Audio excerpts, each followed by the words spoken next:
হায় আল্লাহ, first সকালেই তোর মুখটা দেখলাম, আজ আমার দিনটাই খারাপ যাবে। তোকে বলেছি না কতবার আমার সামনে আসবি না। কি করব কাকা, আমি তো একটু ঘুরতে বেরিয়েছিলাম, যেতে যেতে তোমার সঙ্গে দেখা, এতে আমার কোনো দোষ নেই। তোমার সঙ্গে দেখা হলে আমি কি করতে পারি বলো? শোন, আজকে তোকে একটা কথা বলি, তুই কোনোদিন যদি আমাকে আসতে দেখিস তুই লুকাবি। তোকে দেখলেই আমার দিন খারাপ যায়। তোকে যেন আর কোনোদিন আমার সামনে না দেখি, বুঝেছিস? চল যা এখান থেকে।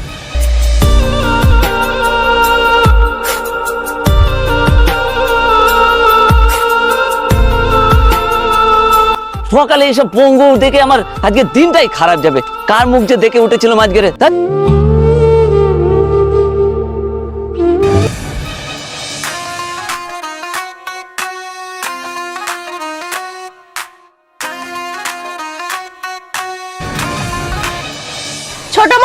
ছোট মানা বড় মানাকে দেখেছিস?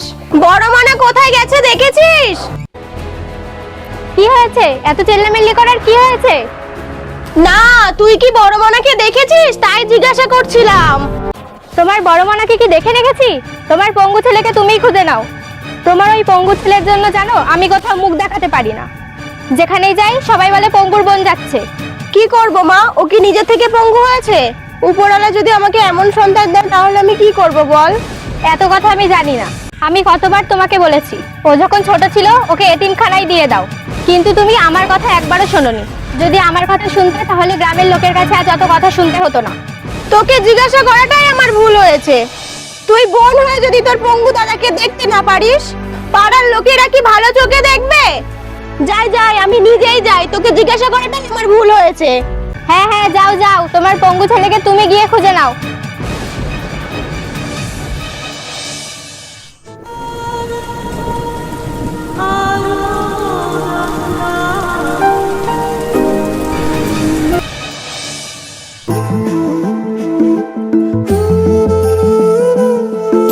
খোকা, তুই এখানে? আমি কখন থেকে তোকে খুঁজছি। তুই কোথায় গেছিলিস বাবা? আমি তোকে বলেছিলাম না তুই যেখানে সেখানে যাবি না, যেখানে যাবি আমাকে বলে যাবি। মা, আমি একটু ওদের সঙ্গে খেলতে গেছিলাম, কিন্তু ওরা তো আমাকে খেলতে তো নেয়নি। পঙ্গু পঙ্গু বলে হাসাহাসি করছিল আর আমাকে দেখে সব টিল্লি করছিল। আমি তোকে বলেছি না ওদের সঙ্গে খেলতে হবে না? তুই বাড়ির দিকে থাকবি বাবা। সকাল থেকে তো তুই কিছুই খাসনি। চল বাবা চল, বাড়ি চল। সকাল থেকে তো তুই কিছুই খাসনি। হ্যাঁ মা, চলো বাড়ির দিকে যাই। হ্যাঁ বাবা, চল চল, বাড়ি চল।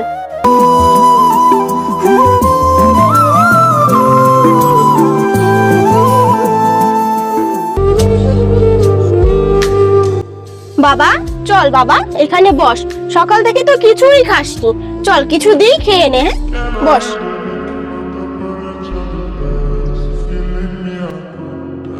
খেয়ে নে বাবা, এটা খেয়ে নে বাবা, এটা খেয়ে নে।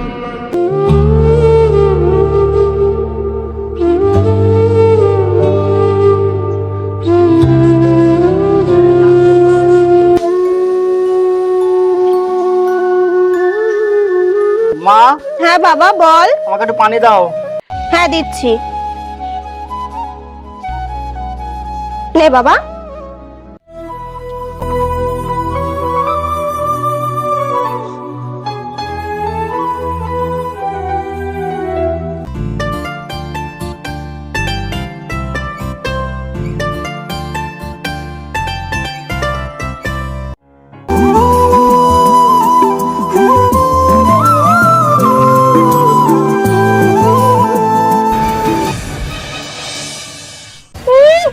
আমার খাওয়া হয়েছে কি না হয়েছে তার কোনো খোঁজ নেই। পঙ্গু ছেলেকে খাওয়াতে ব্যস্ত। তোর হাত পা আছে বলে তুই তো তোর নিজের খাবারটাই খেয়ে নিস। তুই কি কোনোদিন খোঁজ নিয়েছিস যে তোর পঙ্গু দাদাটা খেয়েছে কিনা? হ্যাঁ হ্যাঁ, তোমার ছেলেকে তুমিই খাওয়াও, আমি ওসব খোঁজ রাখতে পারবো না।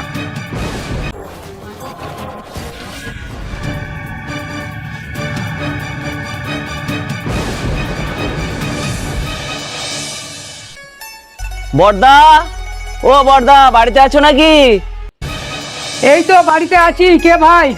আমি আসমত বলছি, একটু বাইরে আসো, কথা আছে। এই তো আমি আসছি, কি হয়েছে বলো।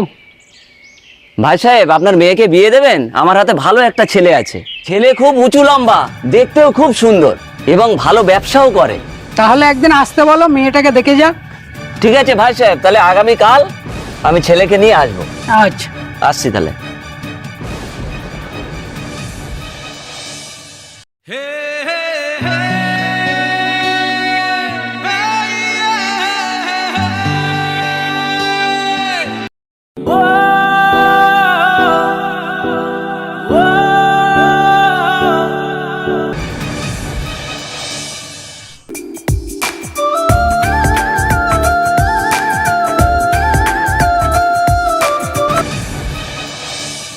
ভাই সাহেব বাড়ি আছেন নাকি? হ্যাঁ আছি। একটু বাইরে আসেন, আমরা চলে এসেছি। আসসালামু আলাইকুম। ওয়ালাইকুম আসসালাম।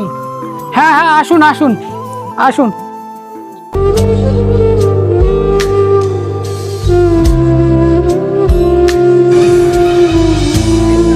এই পঙ্গু ছেলেটা কাদের? মা তুই তাড়াতাড়ি রেডি হ, ওরা কিন্তু এসে গেছে। হ্যাঁ আব্বু, আমি রেডি হচ্ছি।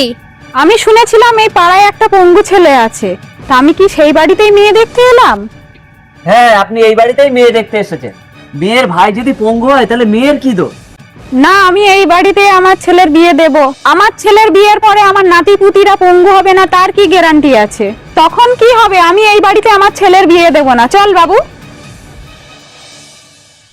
আম্মু, এই মেয়েটাকে বিয়ে করতে আমার কোনো আপত্তি নেই। আরে মা, মেয়েটা দাদা পঙ্গু, এতে মেয়েটার তো কোনো দোষ নেই। যদি আমার বিয়ের পরে আমার ছেলে কিংবা মেয়ে পঙ্গু হয় তাহলে এই মেয়েটার কি দোষ? আর মা, ভালো মন্দ সব তো উপরওয়ালার দান। আর মা, আমি যদি অন্য মেয়েকে বিয়ে করি, তোমার নাতি নাতনি যদি পঙ্গু হয়, এতে দোষটা কার দেবে? ওই মেয়েটার দোষ দেবে না তোমার কপালের দোষ দেবে? তুই বেশি বকবি না। এই ফ্যামিলি মেয়ের সাথে আমি তোকে বিয়ে দেব না তো দেব না। চল আমার সঙ্গে বাড়ি।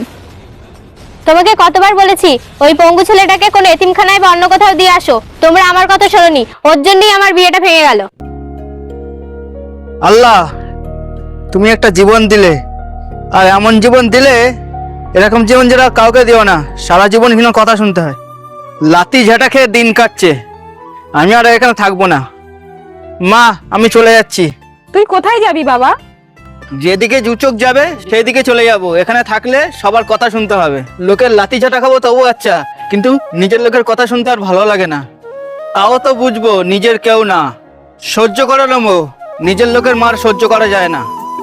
দাঁড়া বাবা দাঁড়া, আমিও তোর সাথে যাব।